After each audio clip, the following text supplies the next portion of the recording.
بسم اللہ الرحمن الرحیم۔ السلام علیکم۔ تاریخ اسلام میں چند شخصیت ایسے ہیں جن کی زندگیاں صرف قصے نہیں بلکہ ایمان، عزم اور سچائی کی تلاش کی لازوال داستانیں ہیں۔ انہی میں سے ایک عظیم شخصیت حضرت سلیمان فارسی رضی اللہ تعالیٰ عنہ ہے۔ آپ کا واقعہ کوئی عام واقعہ نہیں بلکہ یہ دین حق کی تلاش کا ایک ایسا سفر ہے جو برسوں پر محیط رہا اور بے شمار مشکلات اور آزمائش سے عبارت تھا۔ آپ نے گھر، خاندان اور دنیاوی آسائشوں کو خیر آباد کہہ کر صرف اور صرف ایک سچی دین کی تلاش میں اپنی زندگی گزار دی۔ اس ویڈیو میں ہم آپ کو یہ پورا ایمان افروز واقعہ حضرت سلیمان فارسی رضی اللہ تعالیٰ عنہ کی زبانی سنائیں گے۔ ابتدائی زندگی اور دین مجوسیت سے بیزار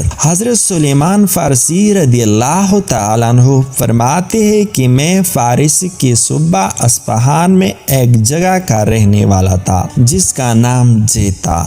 میرا باپ اس جگہ کا سردار اور چودھری تھا اور مجھ سے بے پناہ محبت کرتا تھا اور مجھ سے اتنا زیادہ پیار کرتا تھا کہ مجھے بچوں کی طرح گھر میں ہی بیٹھا دیا کرتے تھے اور میں نے اپنے قدیم مذہب مجوسیت آگ فرست میں اتنی زیادہ محنت اور لگن سے کام کیا کہ میں آتش کدہ آگ کے عبادت گاہ کا محافظ بن گیا جس کی آگ کو کبھی بجھنے نہیں دیا جاتا تھا۔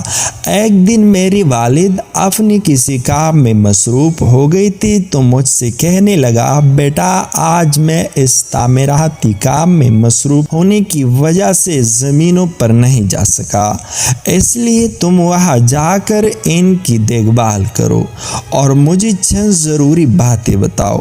میں زمینوں پر جانے کی ارادے سے روانہ ہو گیا۔ راستے میں میرا گزر نصارہ عیسائیوں کی ایک گرجے عبادت گاہ پر ہوا۔ چونکہ والد صاحب نے مجھے گھر میں ہی بٹھا رکھا تھا اس لیے مجھے لوگوں کے معاملات کا کچھ علم نہیں تھا۔ جب میں ان کے پاس سے گزرا اور ان کی آوازیں سنی تو میں سیر کے لیے اسی میں چلا گیا۔ میں نے ان کو نماز پڑھتے دیکھا تو مجھے وہ عمل پسند آ گیا اور میں اسی دین کو پسند کرنے لگا۔ میرے دل میں خیال آیا کہ واللہ یہ دین ہمارے دین سے زیادہ بہتر ہے۔ شام تک میں وہی رہا اور والد صاحب کی زمینوں پر نہیں گیا۔ میں نے ان سے پوچھا کہ اس دین کا مرکز کہاں ہے؟ انہوں نے کہا کہ ملک شام میں ہے۔ جب میں رات کو گھر واپس آیا تو گھر والوں نے پوچھا کہ تم سارا دن کہاں رہے؟ میں نے تمام قصہ سنا دیا۔ باپ نے کہا کہ بیٹا وہ دین اچھا نہیں ہے، تیرا اور تیرے بڑوں کا جو دین ہے وہی بہتر ہے۔ میں نے جواب دیا کہ ہرگز نہیں، وہی دین بہتر ہے۔ باپ کو میری طرف سے یہ خدشہ ہو گیا کہ کہیں میں بھاگ نہ جاؤں، اس لیے میرے پاؤں میں ایک بیڑی ڈال دی اور مجھے گھر میں قید کر دیا۔ اپنے مقصد کی خاطر میں نے عیسائیوں کے پاس پیغام بھیجا کہ جب شام سے سوداگر لوگ جو اکثر آتے رہتے تھے آئے تو مجھے اطلاع کر دے۔ چنانچہ کچھ سوداگر آئے، انہیں عیسائیوں نے مجھے اطلاع کر دی۔ جب وہ واپس جانے لگے تو میں نے اپنے پاؤں کی بیڑی کاٹ دی اور بھاگ کر ان کے ساتھ شام چلا گیا۔ وہاں پہنچ کر میں نے تحقیق کی کہ اس مذہب کا سب سے زیادہ ماہر کون ہے۔ لوگوں نے بتایا کہ گرجا میں فلاں پادری ہے۔ میں اسی کے پاس گیا اور اس سے کہا کہ مجھے آپ کی دین میں داخل ہونے کی رغبت ہے اور میں آپ کی خدمت میں رہنا چاہتا ہوں۔ اس نے منظور کر لیا۔ میں اسی کے پاس رہنے لگا لیکن وہ کچھ اچھا نہیں نکلا۔ لوگوں کو صدقہ کے رکھ لیتا، غریبوں کو کچھ نہ دیتا، یہاں تک کہ اس نے سونے چاندی کے ساتھ مٹکے جمع کر لیے تھے۔ مجھے اس کے ان حرکتوں پر اس سے شدید نفرت ہو گئی۔ جب وہ مر گیا عیسائی اسی دفن تو میں نے ان سے کہا کہ یہ بہت برا آدمی تھا، تمہیں صدقہ کرنے کا حکم اور اس کی ترغیب دیتے تھا، اور جب تم اسی کے پاس صدقات لے کر آتی تو انہیں اپنے پاس ذخیرہ کر لیتا تھا اور مسکینوں کی اس میں سے کچھ نہیں دیتا تھا۔ لوگوں نے پوچھا تمہیں اس بات کا علم کیسی ہوا؟ میں نے کہا کہ میں تمہیں اسی خزانے کا پتہ بتا دیتا ہوں۔ انہوں نے کہا ضرور بتاؤ۔ چنانچہ میں نے انہیں وہ جگہ دکھا دی اور لوگوں نے وہاں سے سونے چاندی سے بھری ہوئی 7 مٹکے برآمد کر لیے اور یہ دیکھ کر کہنے لگے واللہ ہم ایسے کبھی دفن نہیں کریں گے۔ چنانچہ پتھروں سے سنسار کرنے لگے۔ اسی کی جگہ دوسرے شخص کو بٹھایا گیا، وہ ایسے سے بہت بہتر تھا اور دنیا سے بالکل بے رغبت تھا۔ میں نے پنجگانہ ہے بے رغبت تو رات دن عبادت کرنے والا نہیں دیکھا۔ میں اس کی خدمت میں رہنے لگا اور ایسے سے مجھے ایسی محبت ہو گئی کہ ایسے سے پہلی کسی سے نہ ہوئی تھی۔ بالآخر وہ بھی مرنے لگا۔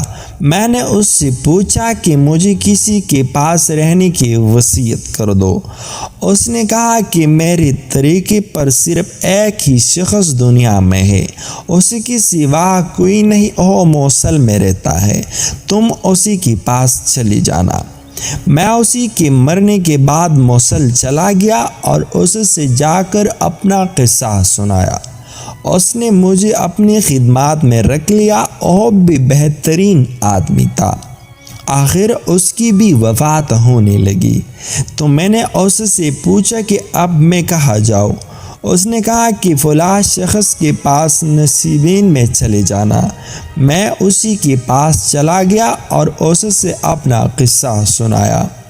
اس نے مجھے اپنے پاس رکھ لیا، وہ بھی ایک اچھا آدمی تھا۔ جب اس کے مرنے کا وقت آیا تو میں نے اس سے پوچھا کہ اب میں کہاں جاؤں؟ اس نے کہا اموریا میں فلاں شخص کے پاس چلے جانا۔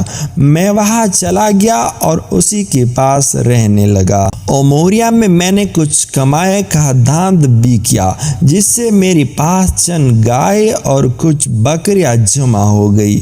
جب اس کی وفات کا وقت قریب ہوا تو میں نے اس سے پوچھا کہ اب میں کہاں جاؤں؟ اس نے کہا اب اللہ کی قسم کوئی شخص اس طریقے کا جس پر ہم لوگ ہیں عالم نہیں رہا، البتہ نبی آخر الزمان صلی اللہ علیہ وسلم کی پیدائش ہونے کا زمانہ قریب آ گیا ہے۔ وہ دین ابراہیمی پر ہوگی، عرب میں پیدا ہوگی اور ان کی ہجرت کی جگہ ایسی زمین ہے جہاں کھجوروں کی پیداوار بکثرت ہے اور اسی کی دونوں جانب کنکریلی زمین ہے۔ وہ ہدیہ نوش فرمائے گی اور صدقہ نہیں کھائے گی۔ ان کی دونوں شناہوں کے درمیان مہر نبوت ہوگی۔ اگر تم سے ہو سکی تو اسی سرزمین پر پہنچ جانا۔ سرزمین عرب کی طرف ہجرت اور غلامی کا دکھ اس کے انتقال کی کچھ عرصے بعد قبیلہ بنو کلب کے چند تاجروں کا وہاں سے گزر ہوا۔ میں نے ان سے کہا کہ اگر تم مجھے اپنے ساتھ عرب لے چلو تو اسی کے بدلے میں یہ گائے اور بکریاں تمہاری ہی۔ انہوں نے قبول کر لیا اور مجھے وادی القرا مکہ مکرمہ لے آئے۔ میں نے وہ گائے اور بکریاں ان کو دے دی، لیکن انہوں نے مجھ پر یہ ظلم کیا، مجھے مکہ مکرمہ میں اپنا غلام ظاہر کر کے آگے بیچ دیا۔ بنو قریظہ کی ایک یہودی نے مجھے خرید لیا اور اپنے ساتھ اپنے وطن مدینہ طیبہ لے آیا۔ مدینہ طیبہ کو دیکھتی ہی میں نے ان علامت سے جو مجھے عمریہ کے ساتھ پادری نے بتائی تھی پہچان لیا کہ یہی وہ جگہ ہے۔ میں وہاں رہتا رہا کہ اتنے میں حضور اقدس صلی اللہ علیہ وآلہ وسلم نے مکہ سے ہجرت فرما کر مدینہ طیبہ تشریف لے آئے۔ ایک دن میں اپنے آقا کے باغ میں کام کر رہا تھا کہ میرے آقا کا چچا زاد بھائی آ گیا اور کہنے لگا بنو قریظہ انصار کے 2 بڑے قبیلے پر اللہ کی مار ہوا۔ قبا میں ایک ایسے آدمی کے پاس جمع ہو رہی ہے جو انہی کے پاس آج ہی آیا ہے اور اپنے آپ کو نبی سمجھتا ہے۔ یہ سنتی ہی مجھ پر ایسی ہی خودی طاری ہوئی کہ مجھے لگتا تھا کہ میں اپنے آقا کے اوپر آ کر پھوڑوں گا۔ پھر میں درخت سے نیچے اترا اور اسی کی چچا زاد بھائی سے کہنے لگا کہ آپ کیا کہہ رہی تھی؟ اس پر میرے آقا کو غصہ آ گیا اور اس نے مجھے زور سے مکہ مار کر کہا کہ تمہیں ایسا سے کیا مقصد ہے؟ جاؤ جا کر اپنا کام کرو۔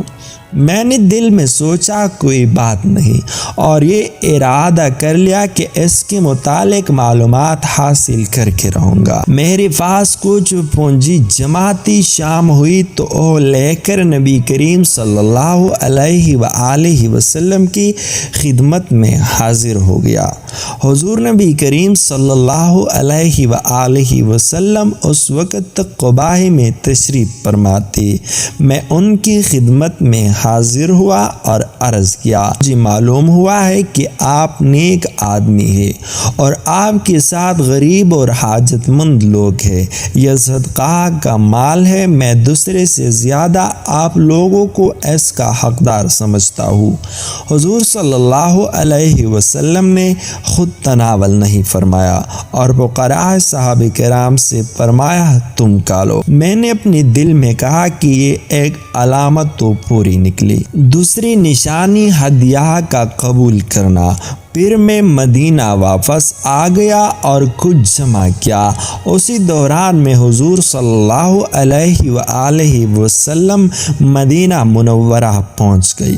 میں نے کچھ کھجوریں اور کھانا وغیرہ پیش کیا اور عرض کی کہ یہ ہدیہ ہے۔ حضور صلی اللہ علیہ وآلہ وسلم نے اس میں سے تناول فرمایا۔ میں نے اپنے دل میں کہا کہ یہ دوسری علامت بھی پوری ہو گئی۔ تیسری نشانی مہر نبوت کا مشاہدہ۔ اسی کے بعد میں ایک مرتبہ پھر حاضری خدمت ہوا۔ اس وقت حضور صلی اللہ علیہ وآلہ وسلم ایک صحابی کی جنازے میں شراکت کی وجہ سے بقیع میں تشریف فرما تھے۔ میں نے سلام کیا اور آپ کی پشت کی طرف گھومنے لگا تاکہ مہر نبوت کا مشاہدہ کر سکوں۔ آپ صلی اللہ علیہ وآلہ وسلم میری منشا سمجھ گئی اور اپنی چادر مبارک کمر سے ہٹا دی۔ میں نے مہر نبوت کو دیکھا اور جوش میں اس پر جھک گیا، اس کو چومتا رہا اور روتا رہا۔ حضور صلی اللہ علیہ وسلم نے فرمایا سامنے آؤ۔ میں سامنے حاضر ہوا اور سارا قصہ سنایا۔ اسی کے بعد میں اپنے غلامے کا مشاغل میں پھنسا رہا اور اس بنا پر بدر اور احد میں بھی شریک نہ ہو سکا۔ ایک مرتبہ حضور صلی اللہ علیہ وسلم نے فرمایا کہ تم اپنے آقا سے مکاتب کا معاملہ کر لو۔ مکاتبت کا مطلب یہ ہے کہ غلام اپنے مالک سے ایک معین رقم طے کر کے خود کو آزاد کر لے۔ میں نے اسے اس معاملہ کر لیا۔ اس نے دو چیزیں بدل مکاتبات آزادی کے بدلے قرار دی۔ 40 وقعہ نقد سونا ایک وقعہ 40 درہم کا ہوتا ہے۔ 300 درخت کھجور کے لگاؤ اور ان کی پرورش کرو یہاں تک کہ وہ پھل دینے لگے۔ نبی کریم صلی اللہ علیہ وسلم نے اپنے صحابہ رضی اللہ تعالیٰ عنہما سے فرمایا کہ اپنی بھائی کی مدد کرو۔ چنانچہ صحابہ کرام نے ایسی طرح میری مدد کی کہ کسی نے مجھے 30 پودے دیے، کسی نے 20، کسی نے 15 اور کسی نے 10۔ ہر آدمی اپنی گنجائش کے مطابق میری مدد کر رہا تھا، یہاں تک کہ میرے پاس 300 پودے جمع ہو گئی۔ نبی کریم صلی اللہ علیہ وسلم نے مجھ سے فرمایا سلمان جا کر ان کے لیے کھدائی کرو اور فارغ ہو کر مجھے بتاؤ، میں خود اپنے ہاتھ سے یہ پودے لگاؤں گا۔ چنانچہ میں نے اپنے ساتھیوں کی مدد سے زمین کی کھدائی کی اور فارغ ہو کر نبی کریم صلی اللہ علیہ وسلم کی خدمت میں حاضر ہوا اور انہیں مطالعہ کر دیا۔ نبی کریم صلی اللہ علیہ وسلم میرے ساتھ باغ کی جانب روانہ ہو گئی۔ ہم ایک پودا نبی کریم صلی اللہ علیہ وسلم کو دے جاتے تھے اور نبی کریم صلی اللہ علیہ وسلم اسے اپنے دست مبارک سے لگا جاتے تھے۔ اور ذات کی قسم جس کی دست قدرت میں سلمان کی جان ہے، ان میں ایک پودا بھی نہیں مر جاتا۔ یوں میں نے باغ کی شرط پوری کر دی۔ ایک دوسری روایت میں ہے کہ رسول اللہ صلی اللہ علیہ وسلم نے اپنے دست مبارک سے کھجوری لگائے جو کہ اسی سال پھل آئے۔ اب مجھ پر سونے کا مال باقی رہ گیا تھا۔ اتفاق سے کسی غزوے سے مرغی کے انڈے کے برابر سونا حضور صلی اللہ علیہ وسلم کے پاس آ گیا۔ حضور صلی اللہ علیہ وسلم کے پاس آ گیا۔ حضور صلی اللہ علیہ وسلم نے حضرت سلیمان فارسی رضی اللہ تعالیٰ عنہ کو عطا فرما دیا کہ اس کو جا کر اپنی بدلہ مکاتبات میں دے دو۔ میں نے عرض کی کہ یا رسول اللہ صلی اللہ علیہ وسلم یہ کیا کافی ہوگا اور بہت زیادہ مقدار ہے؟ حضور صلی اللہ علیہ وسلم نے ارشاد فرمایا حق تعالی شانہ ایسے سے پورا فرما دے گی۔ چنانچہ میں لے گیا اور اس میں سے وزن کر کے 40 وقیہ سونا اسی کو تول دیا اور میں آزاد ہو گیا۔ پھر میں غزوہ خندق میں شریک ہوا اور اسی کے بعد کسی غزوے کو نہیں چھوڑا۔ اگر ویڈیو اچھی لگی ہے تو ہمارے اس چینل کو سبسکرائب کیجیے اور ساتھ ہی میں بھی بیل آئیکن کو دبا دیجیے تاکہ ہمارے ہر نیو آنے والی ویڈیو آپ کو بروقت پہنچے۔ شکریہ۔